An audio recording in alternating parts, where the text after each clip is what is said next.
Hoje eu quero falar sobre o João Pedro. Vocês talvez tenham visto a notícia ou nas redes sociais, porque muita gente tem reproduzido o que aconteceu desde ontem, na verdade. Mas antes de falarmos dele, eu quero propor que vocês imaginem aqui um cenário. Você está em sua casa ou no seu apartamento de classe média, você está lá na sua sala com o seu filho adolescente, ou com o seu primo, ou com seu sobrinho, com algum adolescente que você conheça da sua família. E nisso a polícia arromba a porta, entra no seu apartamento ou na sua casa, perseguindo bandidos criminosos e dispara na barriga do seu parente adolescente, seu primo, seu sobrinho, seu filho. E daí a polícia pega o seu parente, leva para o hospital e ele desaparece. Ele simplesmente some. Você vai ao ML, você vai aos hospitais, você não encontra o seu parente baleado pela polícia.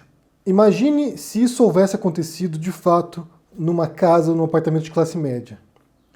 Imagine a repercussão disso. Imagine o horror de outras pessoas.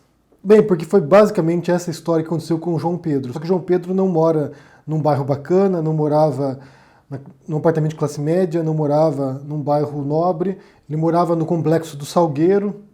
A polícia foi fazer uma operação na favela e aconteceu isso. Dispararam contra o João Pedro, 14 anos, ele foi levado para o hospital, desapareceu, a família procurando o menino e não encontrava, desapareceu, e hoje, pela manhã, foi revelado que ele foi morto pela polícia.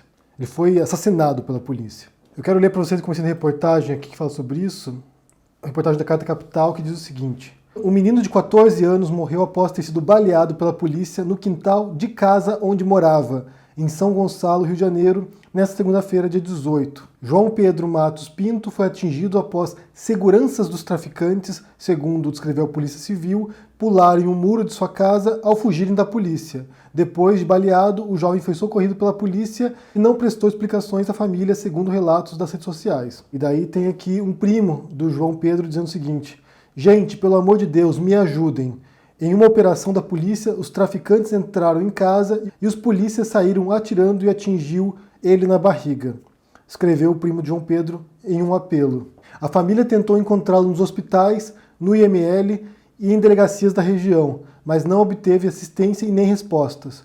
Na manhã dessa terça-feira, dia 19, hoje, foi confirmado que o João Pedro estava morto e que seu corpo estava no IML de São Gonçalo. É até difícil abordar esse tipo de assunto, porque ele acaba sendo tão corriqueiro no Brasil que se torna até trivial para muita gente. É mais um na estatística. A gente falou aqui recentemente, embora seja um assunto diferente, mas tem tudo a ver, na verdade, com isso. A gente falou recentemente sobre a postura dos brasileiros diante do coronavírus, diante da pandemia, a negação da pandemia, as pessoas simplesmente desprezando recomendações de segurança para proteger os outros. Na verdade, a questão é para proteger os outros, né? E repito aqui algo que eu disse várias vezes, inúmeras vezes. E eu falei que se tratava de falta de empatia, né? De como as pessoas não conseguem pensar no outro fora do seu círculo íntimo de relações, sua família, seus amigos, seus grupos mais próximos, não conseguem pensar no outro fora disso como pessoas que merecem algum tipo de sentimento de compaixão, de piedade, de respeito, de tratamento justo. Então, quando você vê esse tipo de situação aqui, como eu disse, é extremamente corriqueira, no dia 15 teve uma chacina no complexo do Alemão, foram 12 mortos numa operação da polícia lá, uma chacina, na verdade, consequentemente uma operação policial também, e isso é tão trivial que ninguém se importa tanto. Aqui eu sou obrigado a mencionar duas referências. Uma delas que vocês me lembraram, na verdade, vocês me disseram, eu já tinha falado anteriormente em outro vídeo, mas vocês me disseram isso, que é esse aqui, esse livro, em inglês The Spirit Level, em português se chama O Nível, que é do Richard Wilkinson e Kate Pickett, que falam sobre a desigualdade social e como a desigualdade acaba impactando no modo como a gente se relaciona com os outros. Então essa indiferença que existe de uma grande camada social brasileira em relação ao sofrimento dos outros, à morte dos outros, ou à opressão que os outros sofrem diariamente, é, segundo esses autores, decorrente também da desigualdade social. Quanto mais desigual é uma sociedade, menos confiança pública existe e também menos empatia, de certo modo. É como se o outro ali, da outra classe social, aquilo que o Gessé Souza, no livro dele Elite do Atraso, chama de ralé brasileira, um termo pejorativo, mas ele utiliza para provocar mesmo, a ralé brasileira, que é uma classe para a qual nem sequer há uma preocupação. Porque se fosse a mesma cena, como eu disse aqui, na casa de um bacana, na casa de um ricaço, ou na casa de classe média, todos estariam horrorizados agora. Todos estariam indignados com a polícia, todos estariam exigindo respostas, todos estariam exigindo que houvesse algum tipo de decisão para punir quem cometeu esse crime. Mas como é com pobres, como é com moradores da favela, é apenas mais um número. Então por isso que é importante que a gente lembre, a gente veja o rosto dele aqui. Porque simplesmente não é apenas mais um número, não é apenas mais uma estatística.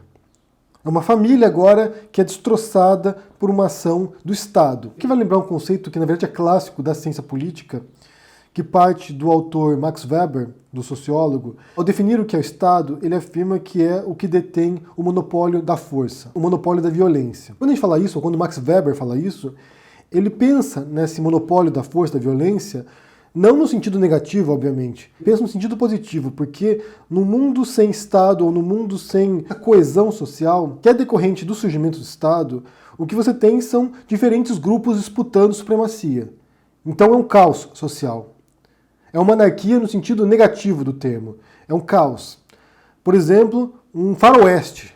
Você tem ali diferentes grupos disputando territórios, disputando espaço, todos armados, e não tem uma instância soberana que controla a violência. Então cada um luta por si próprio.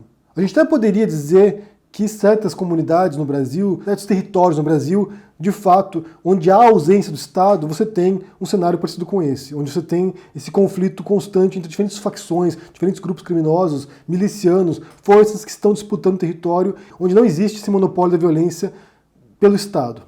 Por outro lado, essa é uma visão, de certo modo, idealizada do Estado, né? É uma visão normativa do Estado.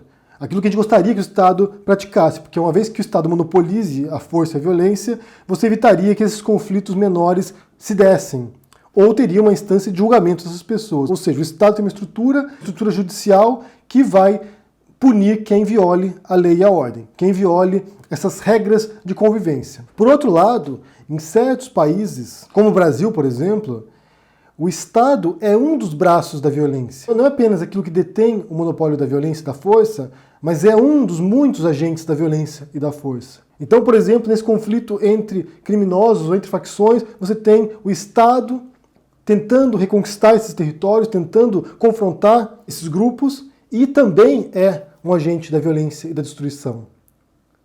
E isso é recorrente, na verdade. Como eu disse, isso é tão recorrente, é tão banal para muita gente.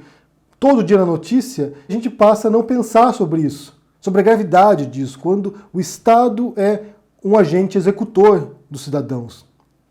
Quando mata inocentes, nesse caso, com o João Pedro, que é ainda mais escandalizante, mas também quando mata aqueles que estão fora da lei. As pessoas me perguntam muitas vezes o que eu penso sobre pena de morte, e eu não tenho uma opinião muito bem formada sobre isso, mas na prática já existe pena de morte no Brasil. Por exemplo, como mencionei aqui o caso no Complexo Alemão, no dia 15, basicamente o que foi uma execução. A polícia foi lá e executou os criminosos. Eles já realizaram a pena de morte. Eles já julgaram e já executaram os criminosos. Como já fazem grupos de extermínio também há muito tempo, esquadrões da morte, grupos que vão nas ruas, como a gente pode lembrar da história que comoveu o Brasil, da Candelária, por exemplo, uma chacina. Ou seja, já existe esse tipo de procedimento do Estado brasileiro, através dos agentes do Estado, através das forças de segurança do Estado, para execução de cidadãos brasileiros, sem julgamento, sem que a justiça jamais seja feita. E aqui é importante ressaltar, como sempre a gente faz, isso não quer dizer que estejamos compactuando com o criminoso ou com o crime, com a violação da lei, não é isso. Mas sim é que existe uma justiça no Brasil, existe um código de leis no Brasil, e para você punir alguém, para você manter o Estado de Direito funcionando, é necessário que se respeitem esses procedimentos legais. Só que para que nós fizéssemos pressão e exigíssemos isso, seria necessário, de fato, que houvesse uma comoção em relação a esse tipo de abusos do Estado.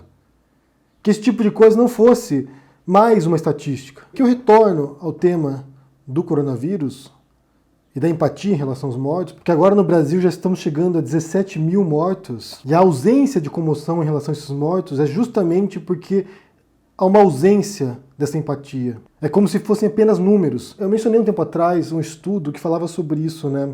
Sobre como essa criação dessa relação com as vítimas de genocídios, por exemplo, ou da fome no mundo, ou de certas barbáries que a gente observa por aí, quanto maior era o número, menos as pessoas se comoviam com isso. Eu vou ver se encontro esse artigo para vocês aqui e eu ponho no comentário fixado se eu encontrar. Que eles diziam o seguinte: por exemplo, você mostra um rosto de uma pessoa, de uma menina, um país qualquer passando fome, você põe o rosto dessa menina numa propaganda pedindo auxílio. Esse rosto comovia muito mais as pessoas a doarem dinheiro para contribuir para isso do que você botar uma foto com centenas de pessoas passando fome. Na medida que você olhava as estatísticas, por exemplo, 1 milhão de mortos num genocídio, isso causa menos comoção nas pessoas do que você saber que uma pessoa específica foi morta. Porque o nosso cérebro não consegue assimilar esses grandes números. É como se nossa mente não conseguisse abarcar o volume do horror. O que é ainda mais assustador quando a gente pensa que os índices no Brasil de homicídios são na casa dos 50 mil homicídios e isso não causa o horror que deveria causar. Ou, por exemplo, agora que está aumentando o número de casos de falecimentos com coronavírus, quanto maior ficar esse número, mais abstrato ele se torna pra gente. Mais se torna normal. Talvez menos empatia a gente vai ter porque justamente tanta gente agora que se torna apenas um número. Para concluir esse vídeo aqui, eu quero mandar minha solidariedade para a família do João Pedro. É mais um daqueles casos que nos revoltam e que nos passa uma tremenda sensação de abandono mesmo. É abandono. É como se as pessoas estivessem abandonadas para morrer nas mãos da polícia ou dos bandidos. Eu quero saber se vocês acompanharam essa história do João Pedro ontem e hoje de manhã, quando sai a notícia da morte dele, do assassinato dele. Né? Ele foi morto, ele foi assassinado pela polícia.